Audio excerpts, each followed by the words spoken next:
think we're in for a really special evening tonight. It's going to be some great music and a lot of other great stories and conversations, so it's going to be really good. A couple of things I wanted to mention. A is there's no photography in here, and no flash photography especially, so no photos. Please keep that in mind. A couple other things. One is that tonight's event was made possible by the Les Paul Foundation, and this T-shirt I'm wearing is a Les Paul Foundation shirt. And basically, Les, from the time he was a child, his mom really encouraged him to, follow his instincts and to do whatever he really wanted to do and thought he should do, and do it in the way he thought he should. And Les basically thought that was a really important part of his life and why he ended up being who he was. And he wanted to inspire other kids and people to do the same thing. So he basically started the foundation. And what they're going to be doing is they're going to be establishing scholarships at music-related schools. And they're going to provide grants for medical research related to hearing impairment. They're going to create some exhibits about Les and travel them around the country. But basically, the key thing is really the whole education factor. And nowadays, with arts education, not really getting a lot of funding and all that, it's really private organizations that need to come forward. So the Les Paul Foundation is really going to focus on that and really focus on music programs for schools, sending kids off to special music schools and things like that. So it's very important. And so I encourage you to check out lespaulfoundation.org and read more about it. And we also have some cards we're going to be passing out about that. And actually, tonight's show is going to be streaming on the Les Paul Foundation website, too, so that's another cool thing.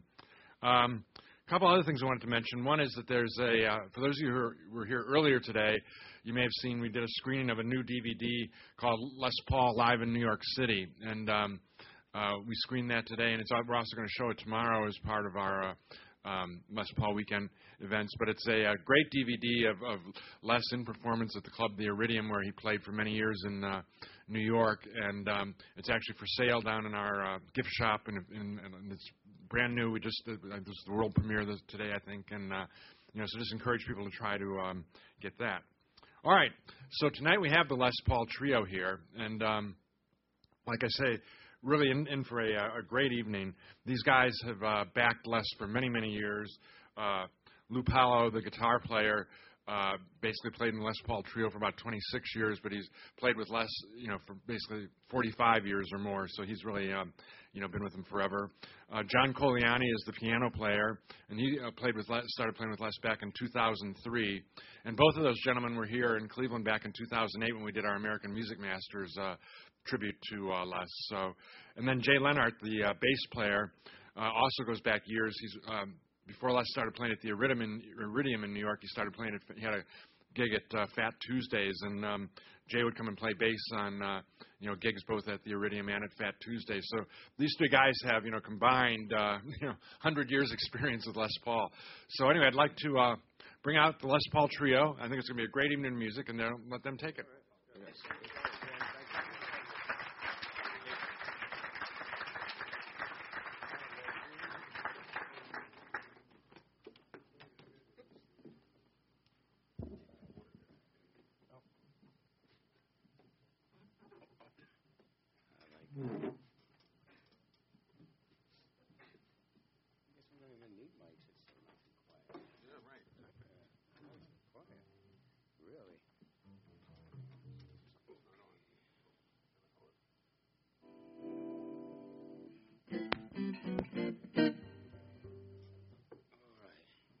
John.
you very much. Hey, good evening.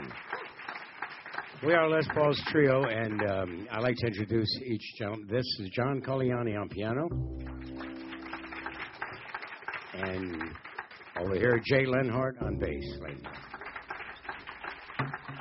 The song that we just played is called Avalon, and Avalon, Les was retired, and he used to come in and see me play a lot in Jersey, New Jersey. I was working in a club about 12 miles away from his house, and Chet Atkins called him and said he would like to do an album with him. So I guess you know what an album is. It's not a CD, but it was a 33.5 record, and so he went down to Nashville, and then plus they sent the tapes up to Les's house, and that's why we played Avalon. They did win a Grammy, so Chester and Lester, they won the Grammy on that album. That's why we decided to play that song. And now we're going to do just one chorus of one that Mary and Les did called I'm Confessing.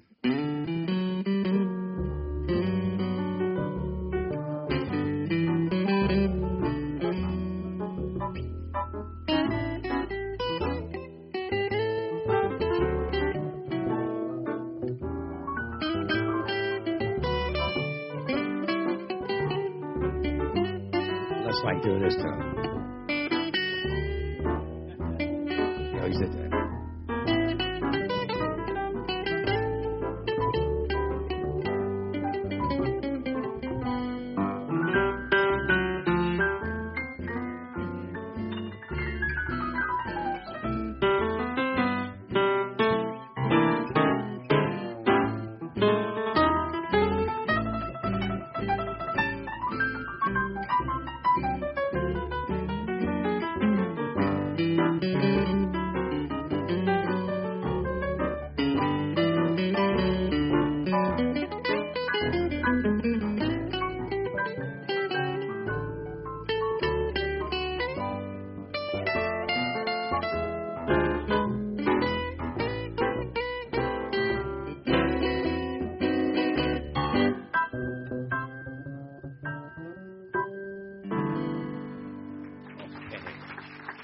Thank you.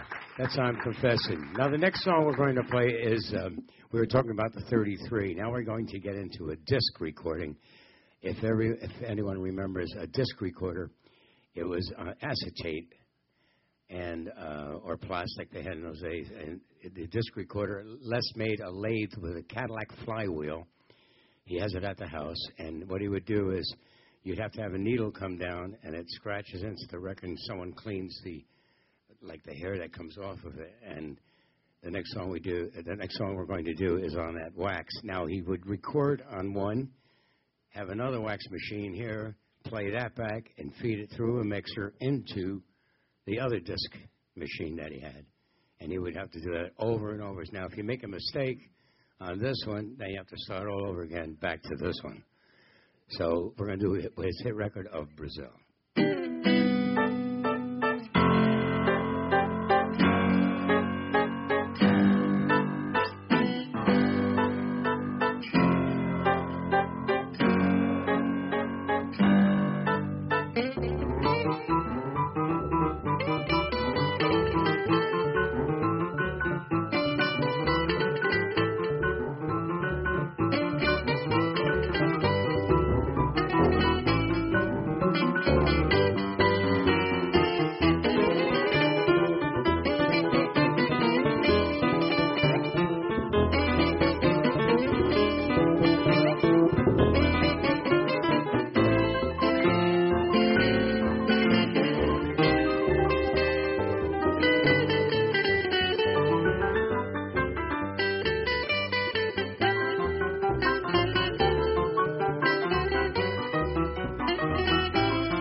Thank you, Brazil.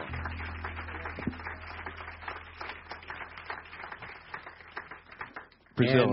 And when Les was in California, he was living in California. He had a studio in the garage, and he got a call from Bing Crosby, and he idolized Bing Crosby. He said, "Would you like to come and do a recording with me?" And Les said, "Wow, Bing Crosby, sure." So he showed up at the studio, and this is the song that they came up with. Kiss me once, then kiss me twice. Kiss me once again. It's been a long, long time. Haven't felt like this, my dear, since can't remember when. It's been a long, long time. You'll never know how many dreams I've dreamed about you. Just how empty they all seem without you. Kiss me once, then kiss me twice. Kiss me once again. It's been a long, long time. So when Les showed up at the studio, Bing and Les sat down and they put the music in front of Bing and the music in front of Les, and they looked at each other, and Bing said, "Can you read that, Les?" And Les, "No, I can't read any music." He says, "Can you read it, Bing?" And Bing says, "No, I don't read music either." So there's this gentleman up on the ladder that was changing light bulbs in the studio, and he happened to overhear them talking, and he said, "I could play piano." He said, "I'll read it for you." And he comes down and plays it, and this is how this song came out. Whether he was reading it right or wrong, according to Les' story when he told me, and they ended up doing it. Kiss me once, then kiss me twice. Kiss me once again. It's been a long... Then Bing had that low voice, long. Yeah, with that little... Let me hear that again, Don. That was nice. They went on.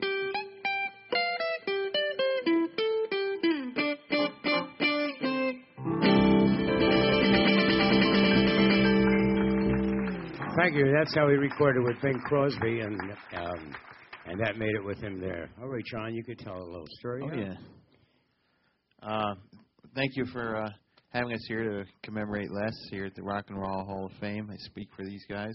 We're thrilled to be here, as always, and I think it's our third or fourth appearance here, right, Lou? Yeah, about that. And I just want to say a word about the last tune. It's been a long, long time. Les was a great one, as Lou would tell you, for imparting his musical wisdom and offering that to the guys who played in his various trios and bands.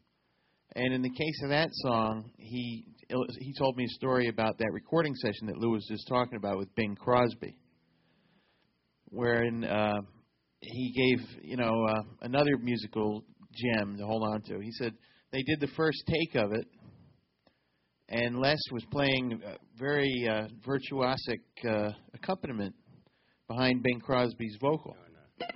Yeah, all that stuff.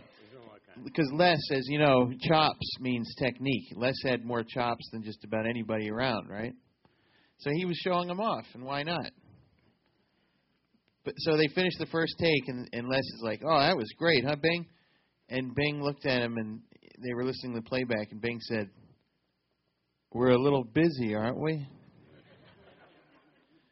And Les said, "Oh, yeah, you're right." So then they went back and they did the take that you've heard now, where Les balances his extraordinary technique beautifully and works it into his accompaniment.